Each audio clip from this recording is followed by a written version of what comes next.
अस्सलाम वालेकुम जी यार। आज मैं कोई ब्लॉग करने के लिए आपके सामने नहीं बैठा। मैं हज देख रहा था टीवी पे। अल्हम्दुलिल्लाह अल्हम्दुलिल्लाह मैं 2019 में हज किया था। तो मैंने कहा आप सबके साथ वो स्टोरी हज की लाजमी शेयर करूँ। तो यार without any wasting in further time तो डायरेक्ट शुरू करते हैं हम हज 2019। 31 जुलाई 2019 हमारी फ़्लाइट थी लाहौर टू जद्दा हज की। तो लास्ट फ्लाइट में से हमारी फ़्लाइट थी। तो उससे पहले भी एक स्टोरी है। पहले हमने गवर्नमेंट के हज के लिए अप्लाई किया, वो हमारा नाम उसमें नहीं निकला। उसके बाद प्राइवेट का हज के लिए हमने वो पैसे जमा करवा दिए प्राइवेटली। उसके बाद जब प्राइवेटली हमने पैसे जमा करवा दिए ना, उसके बाद हज की सेकंड जो कुरंदाजी होती है उसमें हमारा नाम निकला। जो तीसरी कुरंदाजी थी ना हज से एक हफ्ता पहले की, उसमें हमारा शुक्र है नाम निकला। तो पैसे तो हमने जमा करवा दिए थे अपने प्राइवेट एजेंट को। तो हम एजेंट के पास गए तो उन्होंने कहा यार हमारा नाम निकला है इसके अंदर गवर्नमेंट के अंदर, तो आप क्या करें। तो वो बंदा अच्छा था, उसने हमारे पैसे वापस करवा दिए, पैसे वापस कर दिए हमें। और उसने कहा आप गवर्नमेंट में चले जाएँ। तो हमने गवर्नमेंट में पैसे अपने दोबारा उधर करवा दिए जमा। तो हमारा प्रोसेस हुआ, 1-2 दिन लगे। 28 जुलाई हमें हमारे पासपोर्ट वगैरह मिले थे और हमने हमारे वो जो वीज़ाज़ वगैरह और ये सब 28 जुलाई को हम लाहौर गए हाजी कैंप अपने ये सब चीज़ें पूरी करने के लिए। तो 31 जुलाई 2019 हमारी फ़्लाइट थी शाम को 5:30 बजे की लाहौर टू जद्दा। हम फैसलाबाद से तो हम फैसलाबाद से गए सुबह के 11 बजे लाहौर। 11 बजे हम लाहौर फैसलाबाद से निकले तो 2-2.5 घंटे लगते हैं। हम कोई 1-1:30 बजे लाहौर पहुंच गए। तो हमने जाके पहले खाना खाया उधर एयरपोर्ट से। उसके बाद एयरपोर्ट से खाना खा के कोई 4 बजे के करीब हमने अपनी बोर्डिंग करवाई। हमने अपना लगेज उनको दिया। उसके बाद हमने एहराम नहीं पहन के गए थे। हम एहराम हमने पहने जाके एयरपोर्ट पे, क्योंकि पहले तो जाके हमने करना था ना उम्रा। हज था कोई 4-5 दिन बाद। हमारी जो फ़्लाइट थी ना वो लास्ट फ़्लाइट्स में से फ़्लाइट थी। तो हमने मैं और मेरी मामा गए थे हज करने। तो अल्हम्दुलिल्लाह अल्हम्दुलिल्लाह। तो यार हमने एहराम पहना उधर कोई 4-4:30 बजे, हमारी फ़्लाइट थी 5:30 बजे की। उसके बाद हम जहाज़ में बैठ गए। हम गए थे by Saudi airline. Saudi airline one of the best airlines है यार। PIA कुछ भी नहीं है, सऊदी एयरलाइन बहुत कमाल है। उनका खाना, उनकी सर्विस, उनकी कंफर्टेबिलिटी, काफ़ी कंफर्टेबल प्लेन था। तो हम यहाँ से 5:30 निकले, हम उधर 11 बजे तक जद्दा पहुँच गए, जद्दा एयरपोर्ट पे। आप फील कर रहे हो जितना एक्साइटेड मैं हूँ ना ये स्टोरी सुनाते हुए। उससे पहले सोचने से पहले था कि यार मैं सुनाऊंगा कैसे पूरी। मैं तो खुद बहुत एक्साइटेड हूँ। जब मैं इस बारे में सोचता हूँ ना तो मैं खुद बहुत एक्साइटेड हो जाता हूँ। तो खैर उसके बाद हम 11-11:30 पहुँचे जद्दा एयरपोर्ट पे। जद्दा एयरपोर्ट पे पहुँचने के बाद सबसे पहले जो हमने काम किया ना लगेज लेने के बाद, वो थी सिम कार्ड लिए हमने। तो यार सिम कार्ड, आप किसी भी दूसरे कंट्री जाओ ना सबसे पहले आपको सिम कार्ड लेना चाहिए एक दूसरे से कांटेक्ट करने के लिए। तो हमने एयरपोर्ट से ले लिए थे वो राउंड अबाउट कोई पैकेज वगैरह करवा के इंटरनेट का वो कोई 200 रियाल के करीब बना था पर पर्सन। तो उसके बाद हमारी बस खड़ी थी बाहर जद्दा तो मक्का, क्योंकि हमने पहले करने जाना था उम्रा। तो वो बस में बैठे हम जाके। बस काफ़ी देर तो वेट करना पड़ा हमें बस के लिए, बस के अंदर बैठ के। उसके बाद काफ़ी देर बाद बस चली जब लोग पूरे हो गए थे। उसके बाद वो हमें बस ले गई होटल हमारे मक्का में। तो वो बस वाला बंदा तकरीबन सो रहा था। हमारा था कि हमें आज हमारा ये बस वाला लेने करवा दे, क्योंकि वो हर रास्ते में सोता आ रहा। उसके बाद हम पहुँच गए अपने होटल। हमारा होटल था 937 बिल्डिंग थी हमारी भत्तापुर ऐश में। होटल बहुत कमाल था, बिल्कुल नया था ऑलमोस्ट होटल। और होटल में हम चले गए। हम सबसे पहले आए थे होटल में, तो कोई ज़्यादा लोग नहीं थे। तो होटल के हम रूम में चले गए। एक रूम मेरा था, 500 कुछ मेरा रूम था और मेरे साथ मेरे मामा का रूम था। तो एक रूम में 3 लोगों की थे बेड्स। तो सबसे पहले तो मैं गया था, तो मैंने जाके अपना बेड ले लिया, तो डिसाइड कर लिया। तो मेरे साथ थे 2 अंकल। हम 3 लोग थे ना, तो एक मैं था, 2 और अंकल थे। वो दोनों अंकल लाहौर से थे, तो वो दोनों बहुत कोऑपरेटिव थे और उन्होंने मुझे हज के बारे में काफ़ी गाइड किया। और अक्सर वो मेरा ना, मैं अक्सर खाना नहीं खाता था ना, तो मेरा खाना वो ले आते थे ऊपर रूम में कि खाना खा लो। तो वो काफ़ी अच्छे थे, तो उन्होंने मुझे हज के बारे में काफ़ी गाइड किया। मेरी वीडियो भी देख रहे होंगे लास्ट में, मुझे पता है। तो यार उसके बाद होटल में जाके हमने थोड़ा सा रेस्ट किया। उसके बाद सुबह फजर का टाइम तो हो गया था, तो हमने थोड़ा सा नाश्ता किया होटल से अपने, कोई नान चने थे। उसके बाद हम चले गए उम्रा करने। हमने अपना उम्रा किया, उम्रा करके वापस आए हम। और हम काफ़ी थके हुए थे, एक तो काफ़ी लंबी फ़्लाइट, फिर मक्का, जद्दा टू मक्का, फिर उम्रा किया। तो उम्रा करने के बाद हम आकर सो गए। उसके बाद हमारा हज था 3-4 दिन बाद। तो हमारा हज स्टार्ट हुआ था 5 अगस्त। तो यार उम्रे करने के बाद हमारा हज था कोई 4-5 दिन बाद। तो 4-5 दिन बाद हज से एक दिन पहले ना हमारे होटल में नीचे लॉबी में लग गई थी लिस्ट जिस दिन हमने हज जाना था। तो नेक्स्ट डे जिस दिन हमने हज पे जाना था, तो शाम असर के बाद हमें मगरिब के बाद बस ने लेने आ जाना था मिना जाने के लिए। तो हम यही दुआ कर रहे थे कि यार हज में ना ट्रेन मिल जाए, हज में ट्रेन मिल जाए, क्योंकि ट्रेन बहुत रेयर मिलती है। जैसे अरफा टू मुजल्फा, मुजल्फा टू अरफा, मुजल्फा टू जमरा, जमरा टू मिना। तो अगर आपको ट्रेन मिल जाए ना, तो आपके लिए ट्रैवलिंग काफ़ी इजी हो जाती है। वो जो आपको वॉक करके 2 घंटे वॉक करके आपको जाना पड़ता है, तो with in 10 to 15 minutes by train हो जाता है सफ़र। तो हम दुआ कर रहे थे कि हमें ट्रेन मिल जाए। रात को 12 बजे ना मेरे रूम का डोर नॉक हुआ, और हज की जो टीम थी ना, वो जो डिस्ट्रीब्यूट कर रही थी बस के जो टिकट्स वगैरह और पासेस, और आपको बैंड्स दे रहे थे। और तो उन्होंने हमें बस के पासेस दिए, कहते हैं आपको मुबारक हो। तो हमने कहा थैंक यू जी शुक्र है अल्लाह का, क्योंकि यार बस ट्रेन से ना बहुत इजी हो गया था काम हमारा। जो वॉक करके 2 घंटे वॉक करनी थी ना आपने, तो वो आपको ट्रेन में सफ़र कंपनसेट हो जाता है। यार जितना आपका बैग लाइट होगा ना, जो आपने लेके जाना है हज के लिए मिना में, उतने आपके लिए इजी होगा। मेरे बैग में था एक एक्स्ट्रा इहराम, एक सूट, एक एक्स्ट्रा स्लीपर, कैंची चप्पल जो पहनी होती है, फ्रेगनेंस फ्री खुशबू के बगैर साबुन और शैम्पू, टॉवल, कुछ खाने पीने का छोटा मोटा सामान, पावर बैंक, और जो जो चीज़ें आपके लिए ज़रूरी हैं। और मोस्ट इम्पॉर्टेंटली छतरी और सनग्लासेस, क्योंकि गर्मी बहुत ज़्यादा होती है, तो आपकी आंखें नहीं खुलती। दूसरा, धूप से बचने के लिए अम्ब्रेला, छतरी लाजमी है। मैं तो अपने लिए सनग्लासेस बनवा के लेके गया था आई साइड वाली। तो मोस्ट प्रेफरेबली मैं कहूँगा, अगर आपके ग्लासेस लगी हुई है ना आई साइड वाली, तो आप सन ग्लासेस वो बनवा के लेके जाएँ जिनके अंदर वाले होते हैं ना ग्लासेस, वो आपके आई साइड वाली ग्लासेस हों, तो काफ़ी कंफर्टेबल रहता। तो मैं तो वो लेकर गया, तो मैं काफ़ी कंफर्टेबल रहा था। बाकी चार्जर, फ़ोन, पावर बैंक अपने साथ लाजमी लेके जाएँ। पावर बैंक तो, क्योंकि तो चार्जर के पॉइंट्स होते हैं लेकिन मिलते नहीं।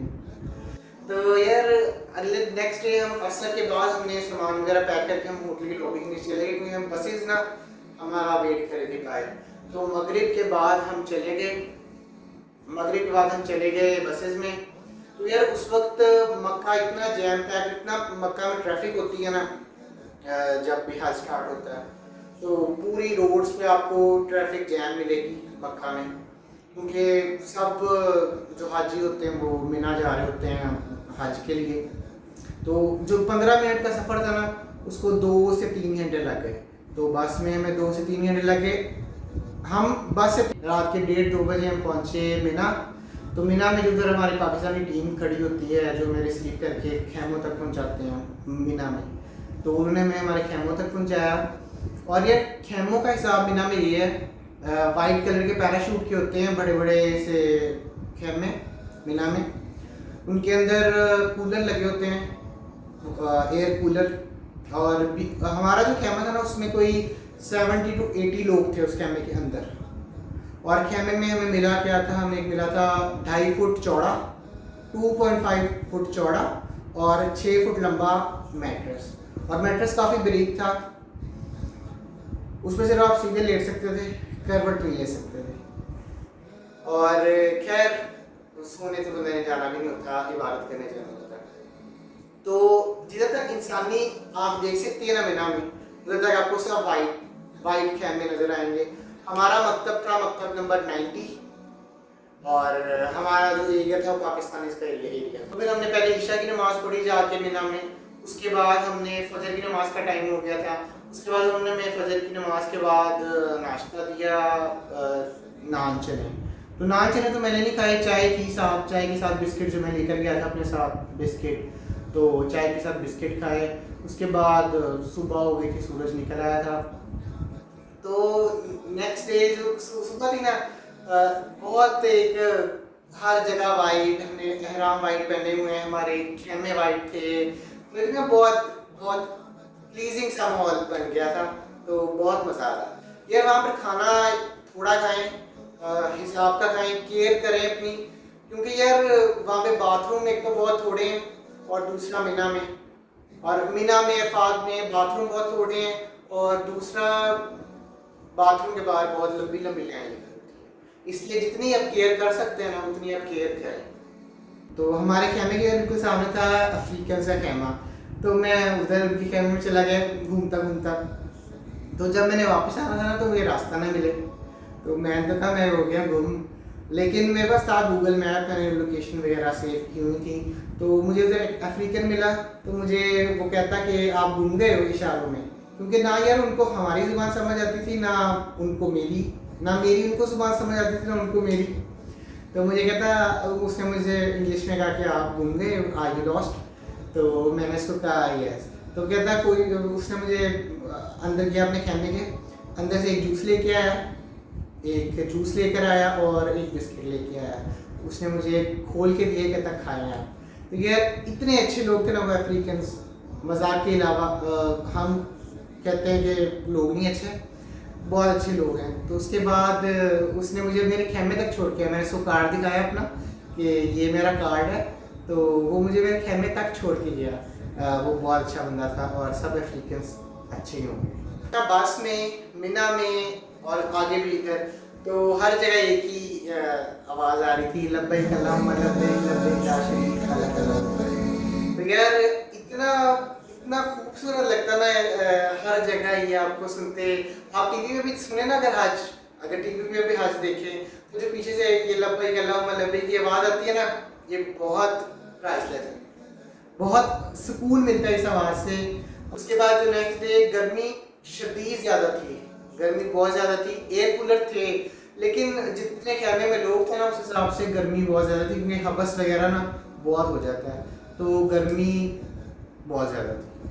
हज की स्पेशलिटी यार ये है, इतने लोग आते हैं, सब मुसलमान, कोई काला, कोई गोरा, कोई हम जैसा देसी।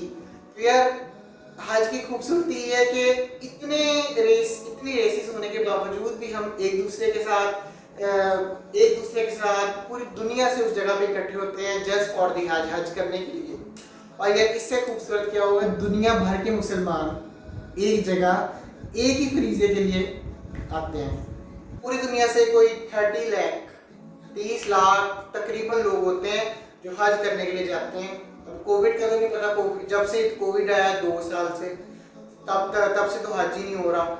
उधर के जो रेजिडेंट्स हैं सऊदीया के, तो वही कर रहे हैं। तो यार हम तो खुश नसीब है, हमने पहले हज कर लिया है, जो नॉर्मल हज को कह सकते हैं ना, विदाउट मास्क, हमने वो हज कर लिया विदाउट एनी रिस्ट्रिक्शंस, जो हज था ना लास्ट, अल्हम्दुलिल्लाह।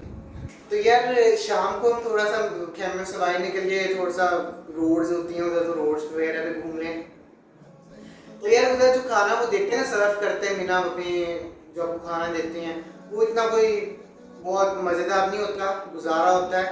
तो वहाँ पे शॉप्स वगैरह बनी हुई हैं खाने की, तो वहाँ से आप खाना खा सकते हैं। हमने तो नगेट्स खाए थे, चिकन नगेट्स लिए थे और फ्राइज़ ली थी, तो वो काफ़ी मज़ेदार थी, तो हमने तो उनसे गुजारा कर लिया था। बाकी जो हमने बिस्किट वगैरह साथ लेकर गए थे, तो हमने वही खाया। जब हम वॉक करने गए थे ना मीना की रोड्स पे शाम को, तो हमने उधर से देख लिया था ट्रेन स्टेशन, क्योंकि हमने तो ट्रेन में सफ़र करना था ना, तो ट्रेन स्टेशन में देख लिया था। हमारा था मकतब नंबर 90, तो मकतब नंबर 90 के बिल्कुल साथ ही था ट्रेन स्टेशन, तो ये भी काफ़ी फैसिलिटी हो गई क्योंकि अगर आपका मकतब दूर हो ना ट्रेन स्टेशन से, तो आपको अपने मकतब से ट्रेन स्टेशन आते वक्त ही बहुत टाइम लग जाएगा।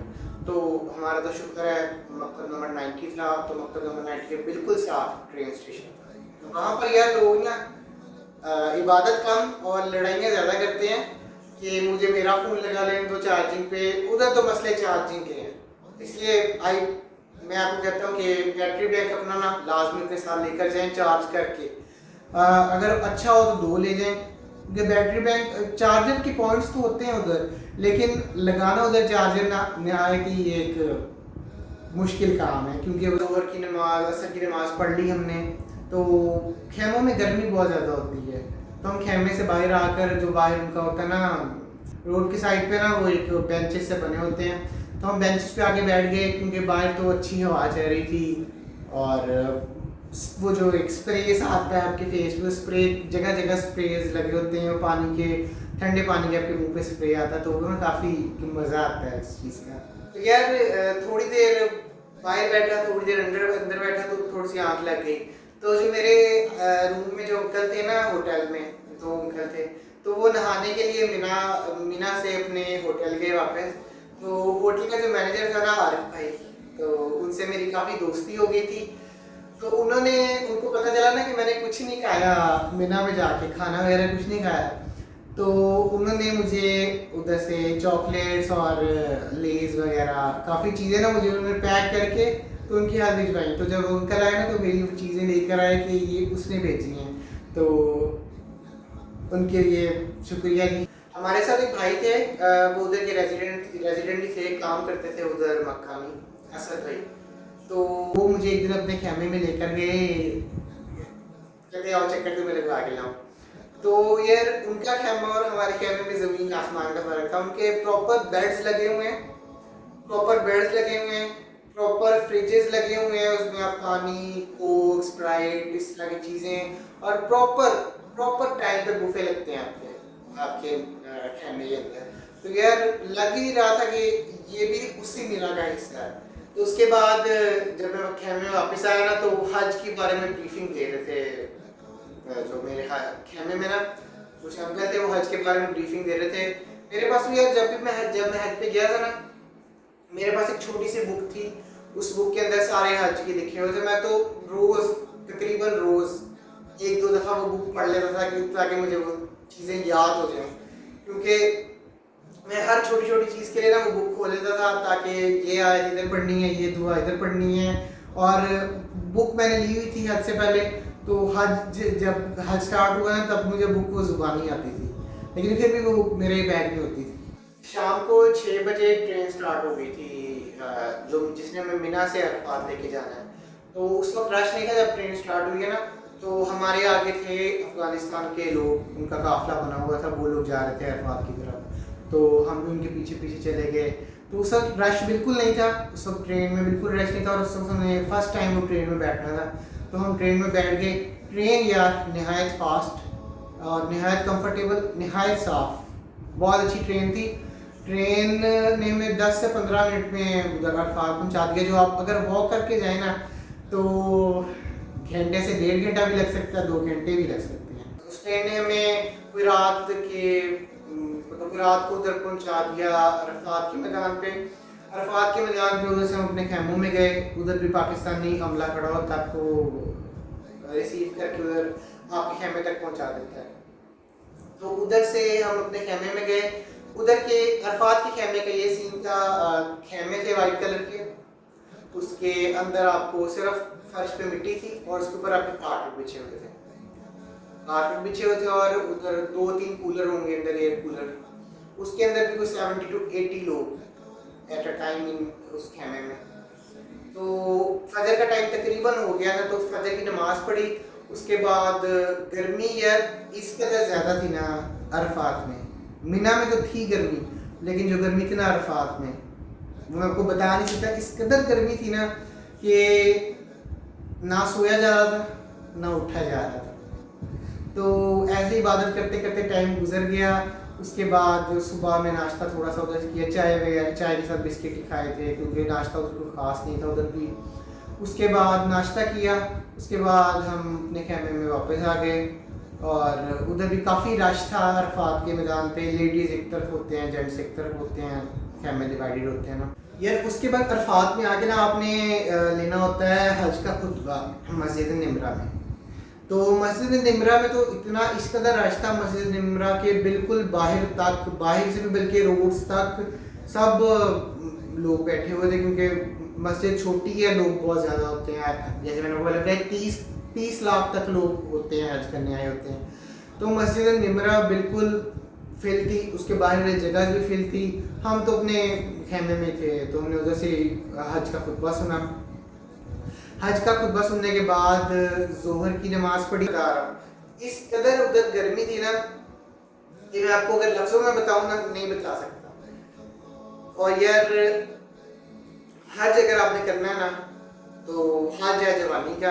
आपकी अगर एज आप अगर भाग दौड़ सकते हैं ना तो तभी आप हज कर सकते हैं, नहीं तो बहुत मुश्किल है। क्योंकि यार बूढ़े लोग कर तो लेते हैं हज, चले तो जाते हैं, लेकिन वहाँ पे वॉशरूम्स के बाहर और वहाँ पे जो वेट करना पड़ता है उसके लिए काफ़ी यार। अगर आपने हज करना है ना, लोग कहते हैं कि हम बूढ़े हो गए हज करेंगे या बूढ़े हो गए हैं तो हज करेंगे। नहीं यार, हज जवानी का होना चाहिए। जैसे मैंने 19 साल की उम्र में हज किया था, तो जो मुझे मज़ा आया था ना हज करने में, मैं और मेरी मामा थे, तो हमने तो भाग दौड़ के हज कर लिया था। मतलब हम थके वगैरह एकदम नहीं थे, लेकिन मैं देख रहा था उधर लोग पाकिस्तानी, ज़्यादातर पाकिस्तानी जो होते हैं ना, हम लोग जो हैं पाकिस्तानी, वो वेट करते हैं कि जब हम बूढ़े हो जाएं और फिर हम अपने एक एज का स्पेसिफिक हिस्सा गुजारने के बाद हज करें। लेकिन यार नहीं, हज आपको चलते फिरते और भागते दौड़ते करना चाहिए। जो उम्र आपकी, जो हज करने की उम्र है ना, वो बुढ़ापे में नहीं है, वो पहले ही हज कर लेना चाहिए। जोहर और असर के दरमियान में फिर हम इबादत करते रहे।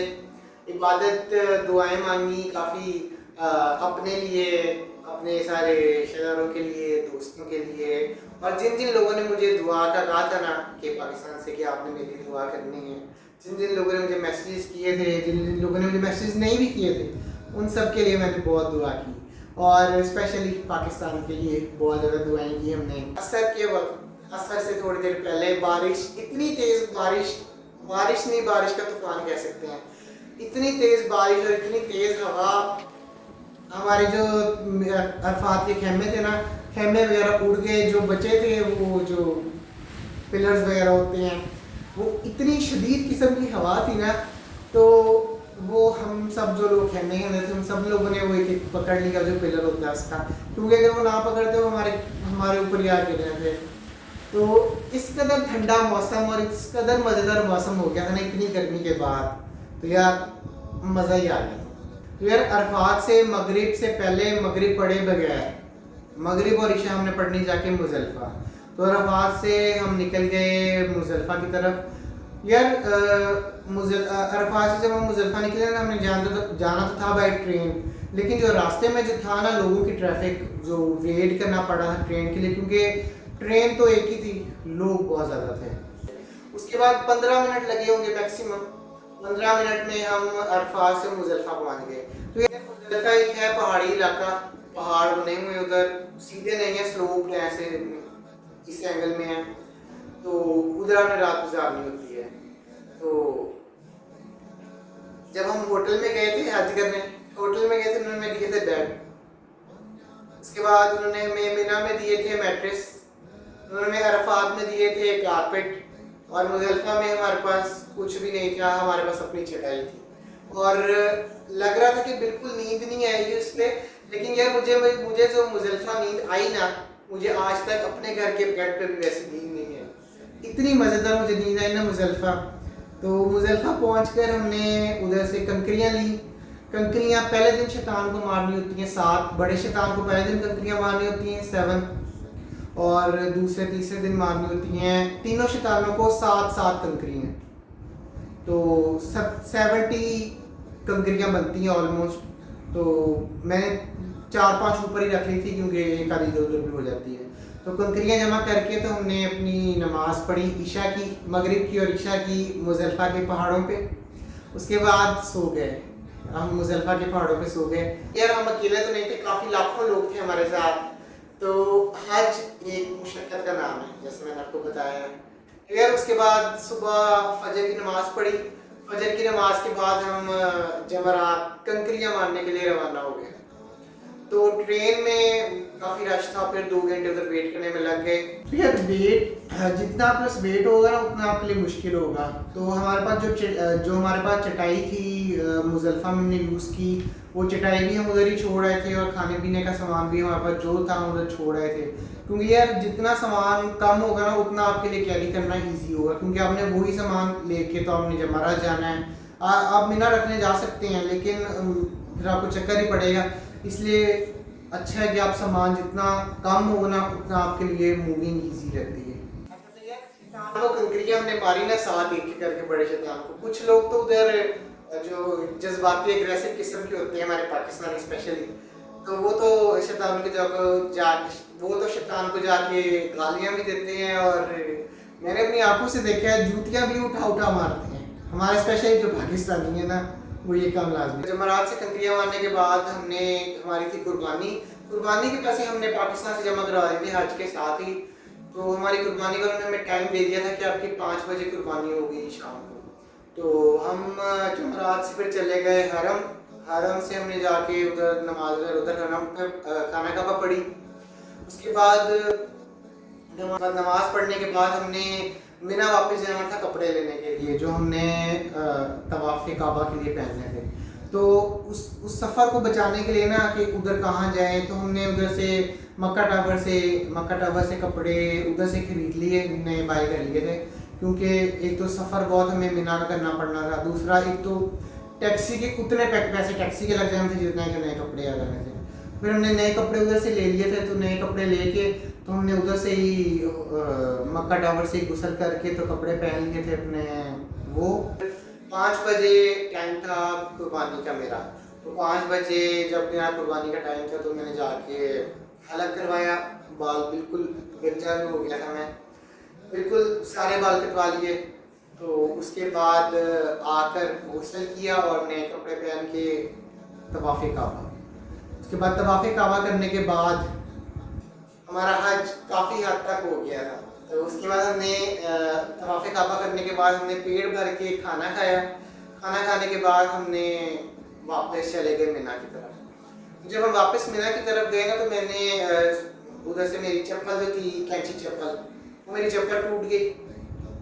तो उधर से एक चप्पल ली, कैंची चप्पल, क्योंकि कैंची चप्पल ही पहनते हैं आज के वक्त हम। तो कैंची चप्पल ली और उधर से मैंने स्केचर्स लिए जॉगर्स। तो मैंने स्केचर्स जल्दी में स्केचर्स लिए तो लिए।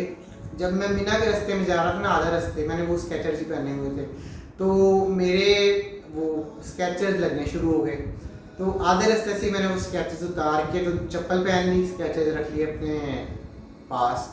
उसके बाद हम मिना पहुँचे। मिना पहुँच गए हम तकरीबन रात के 1-1:30 बजे। तो ट्रेन जो थी ना जिसने हमें मिना के हमारे खेमे तक पहुंचाना था, मकतब तक हमारे पहुंचाना था, वो ट्रेन की बंद। तो हमें मिना के फुटपाथ पे सारी रात गुजारनी पड़ी। सड़क के किनारे पे ना हमें, क्योंकि रात गुजारना मिना में एक मस्ट होता है, आपको रात का एक पहर ना मिना में लाजमी स्पेंड करना पड़ता है। तो हमने सड़क के किनारे पे वो रात गुजार ली। उसके बाद जब फजर के टाइम पे ट्रेन स्टार्ट हुई चलनी, तो फिर हम ट्रेन पकड़ के अपने खेमे तक गए। अच्छा, तो नेक्स्ट डे जब मीना में हम आ गए थे तो नेक्स्ट डे हमने फिर कंकरियाँ मारने जाना था जमरात पे। अब इस दिन हमने तीनों शैतानों को साथ साथ कंकरियाँ मारनी थी, पहले बड़े को फिर छोटे को इस तरह। और फिर हम कंकरियाँ मारने चले गए जमरात पे। तो यार जब हम जमरात पे पहुँचे ना कंकरियाँ मारने, तो गर्मी तो शदीद ज़्यादा थी। तो हम जमरात में भी ट्रेन से उतरे ही हैं, बाई ट्रेन ही गए थे। तो यार इस कदर शदीद बारिश हो गई ना, बारिश स्टार्ट हो गई। बारिश नहीं, बारिश का तूफान कह सकते हैं, बहुत तेज़ बारिश। और हम सारे बिल्कुल पानी से गीले हो गए। और यार मेरे पास मेरा बैग था जिसमें मेरे सारे पैसे और मेरा फ़ोन और मेरी मामा का फ़ोन था। तो जो बैग था ना पैसों वाला, वो सारा बिल्कुल पानी से भर गया था। उसके बाद उधर टीम होती है उधर इनकी अरबियों की टीम होती है जो हज की सिक्योरिटी की टीम होती है ना, तो वो उधर थी। तो उसके पास में गया, उसने मुझे एक शॉपर दिया, उसने कहा ये शॉपर इसको लपेट लो तो बैग को कुछ बचत हो जाएगी। तो शॉपर उसको मैंने लपेट दिया बैग को और हम कंकरियाँ मारने चले गए, पहले बड़े चट्टान को, फिर दरमियाने को, फिर छोटे को। तो फिर कंकरियाँ मार के तो हम दोबारा निकल गए उधर से। तो उधर से हम खेमे में मिना में तो बिल्कुल गीले हो गए थे। जब हम मतलब मिना वापस पहुँचे हैं ना, तो मिना के तो खेमे पैराशूट के होते हैं, लेकिन हमारे खेमों के अंदर तक पानी आ गया हुआ था। हमारे मैट्रिसेस, हमारे तकिए, हमारे जो अंदर बैग्स थे, सब पानी से भरे हुए थे, हर जगह पानी पानी था। तो यार मेरा बैग था पैराशूट का जो मैं मिना रख के गया था, उसमें मेरे कपड़े वगैरह चीज़ें वगैरह थी। तो मेरे अंदर जो बैग के कपड़े थे वो तो बच गए थे, तो जाके मैंने कपड़े चेंज किए अपने, गीले कपड़े थे तो मैंने कपड़े चेंज किए अपने जाके। तो उसके बाद यार तकरीबन रात इबादत वगैरह करते रहे। उसके बाद रात हो गई थी, तो रात को खाना तो फिर कुछ समझ नहीं आ रहा था क्या खाएं क्या खाएं क्या खाएं। फिर उधर से मीना की शॉप्स बनी हुई है उधर से नगेट्स वगैरह लेके, नगेट्स और फ्राइज के साथ चाय ली थी, तो उधर से वही खा लिया था क्योंकि खाना नहीं इतना कोई खास। तो यार उसके बाद लास्ट डे, थर्ड डे था हज का, मतलब जो लास्ट डे होता है हज का। हम मीना से कंकरियाँ मारने फिर गए और कंकरियाँ मारने के बाद हम जमरात से वापस अपने होटल जाना था हमें, क्योंकि हम अपना सामान ले आए थे मीना से जमरात, क्योंकि अगर हम ना लेकर आते तो हमें जमरात से वापस मीना जाना पड़ता। तो हम अपना सामान साथ ही ले आए थे। तो हमने उधर से जमरात, हमारा जो आखिरी था हज का फरीज़ा, जो लास्ट कंकरियाँ मारनी होती शैतान को साथ साथ, वो हमने मार ली। इसके बाद हम रोड पे आ गए, जमरात से रोड पे आ गए थे।